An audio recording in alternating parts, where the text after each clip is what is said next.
Today on World According to Briggs, we explore 10 American towns that will be ghost towns by 2050. These are towns that have been losing population for decades. They have faced all kinds of problems: economic decline, industrial collapse, shrinking tax bases, high crime rates, and major demographic shifts. If you're interested in urban decay, abandoned towns, shrinking cities, forgotten America, Rust Belt decline, and depopulation trends, this video's for you. Let's take a look. Number 10, Niagara Falls, New York. Niagara Falls should be rolling in tourist money, but the city itself feels like it missed the part where the money was supposed to stay in town. While millions of visitors stare at the water and buy $20 ponchos, the local population keeps dropping, and many neighborhoods look like they lost a fight with the 1980s and they never came back. The city's population has fallen steeply since mid-century and continues to trend downward as residents head for suburbs or just out of New York entirely. This is according to the US Census. Economically, it's a bad joke. The power and the tourism are there, but high taxes, disinvestment, and aging infrastructure keep scaring off long-term residents. You get abandoned homes, struggling schools, and blocks that look more empty every single year. The Canadian side feels like a theme park. The US side often feels like a parking lot after everyone went home. This is how bad it's gotten. The population of Niagara Falls peaked in the 1960s with about 102,000 residents. By 2020, they were down to 48,000. Right now, it's predicted they have about 45,000. They have lost population every single census since 1960. By 2050, it's not crazy to imagine a core tourist bubble area surrounded by hollowed out neighborhoods, more shells than residents. The waterfalls aren't going anywhere, but a lot of the people already have. Number 9, Helena, West Helena, Arkansas. Helena, West Helena sits on the Mississippi River with blues history, river views, and a long, painful record of population loss. Like a lot of Delta towns, it leaned heavy on agriculture and river trade. When that all disappeared or got automated, the people skipped town. The town has been shrinking for decades, and housing stock, businesses, and tax revenue shrank right along with it. Once busy commercial strips now have more empty storefronts than open ones. Younger residents headed for Little Rock, Memphis, or anywhere with a stronger job market, or maybe fewer boarded up windows. Whichever comes first, I guess. What's left behind is an aging population, limited healthcare options, and crumbling infrastructure that's too expensive to maintain for such a small tax base. In 1960, the population peaked at just over 11,000 residents. In 2020, they had 9,500. They had been losing population since the 1960s, but the 2010 census was a different story. They had a major jump. They almost doubled their population from 6,323 in 2000 to 12,282. By the 2020 census, they went back to their losing ways and they ended up with about 8,400 residents. Fast forward to 2050 and you can picture a few clusters of homes, some churches still hanging on, and a lot of land quietly sliding back to weeds and nostalgia.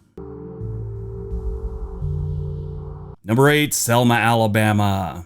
Selma is one of the most historically important cities in the United States South, and one of the roughest to actually live in right now. Civil rights tourism brings people in for a day, but jobs and young families don't necessarily stick around. Manufacturing and local industries shrank over time, population dropped, and the city has struggled with high poverty, crime, and decaying infrastructure. A lot of money that should go to rebuilding neighborhoods and businesses instead gets spent on just keeping aging roads, water lines, and public buildings barely functional. When your population keeps dropping, your tax base does too, and eventually it's like trying to support a house on a single 2x4. Selma has been sucking for years. It's too bad. The 1960s, when they had the civil rights movement and all that, that's when they peaked. They did pretty good. A lot of people moved there during the 1950s and 1960s. That was then. In 1960, they had a population of about 28,000 residents. By 2020, it had dropped down to 17,971. And the prediction right now, in 2025, it's about 16,000. So they've lost about another 2,000. By 1950, Selma risks being one of those places that's preserved as a historic site rather than a living city. Busy on anniversary weekends, quiet and half empty the rest of the year.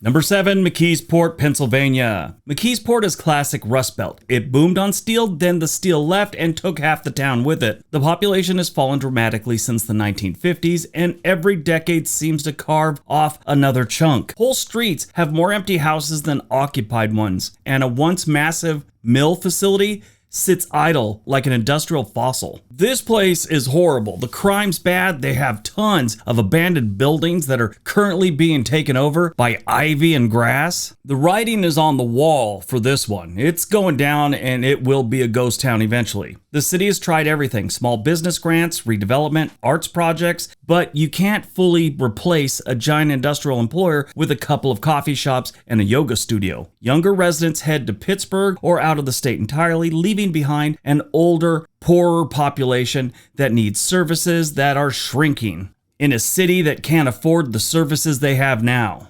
Now, McKeesport is a little bit different than the other ones on this list. The other ones started losing population after 1960. This town started losing population after 1950s, when they peaked at the 1950 census with 51,000 residents. In 2020, they have a little over 17,000. By 2050, it's easy to imagine McKeesport as a collection of surviving pockets around a lot of cleared out land. Nature slowly taking back what Bethlehem Steel once owned.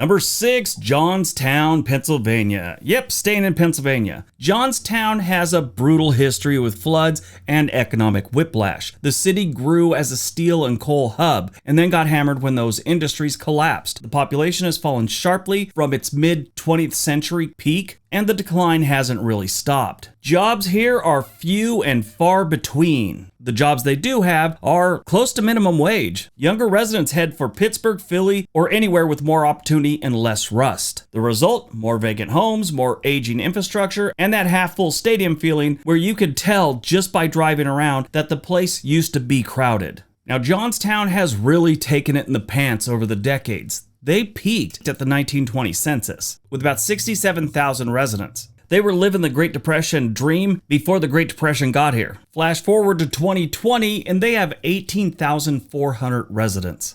By 2050, Johnstown can be one of those eerie places that you see more memories than people. A few stubborn locals, some historic markers, and a lot of empty lots where houses used to be.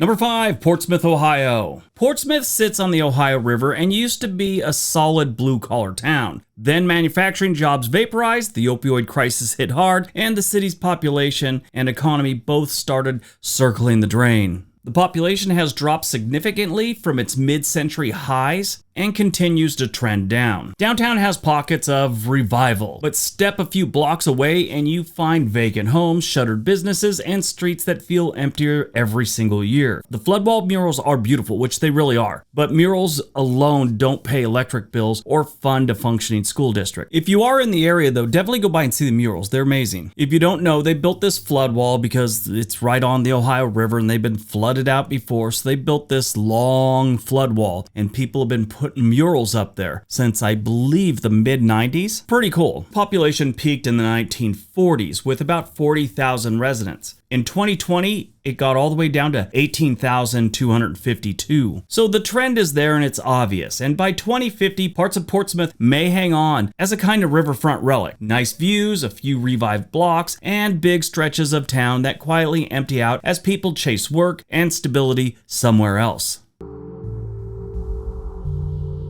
Number 4, Chester, Pennsylvania. Yeah, we're kind of sticking around this area of the United States, aren't we? You know, I think it's really unfortunate. I love Pennsylvania. I think it's a beautiful state. They've just had a bad roll of the dice over the decades. Chester, PA is one of those places that keeps rolling snake eyes. Chester's wedged between Philadelphia and Wilmington and somehow managed to miss out on the boom happening right around it. Once an industrial powerhouse, the city has spent decades losing factories, jobs, and residents. The population has been on the long-term decline, and the city government has flirted with bankruptcy more than once. Meanwhile, crime, disinvestment, and aging housing stock make it a hard sell for new residents. You've got a waterfront stadium, a casino, and not enough lasting benefits for people actually living here. As younger families head to more stable suburbs, Chester risks becoming a patchwork of surviving neighborhoods surrounded by emptiness. The population in Chester peaked in 1950 with 66,000 residents. Right now, by 2020, they were sitting at 32,000. Now, by 2050, a lot of Chester could be leveled, paved, or repurposed. Industrial land, warehousing, maybe a logistics hub,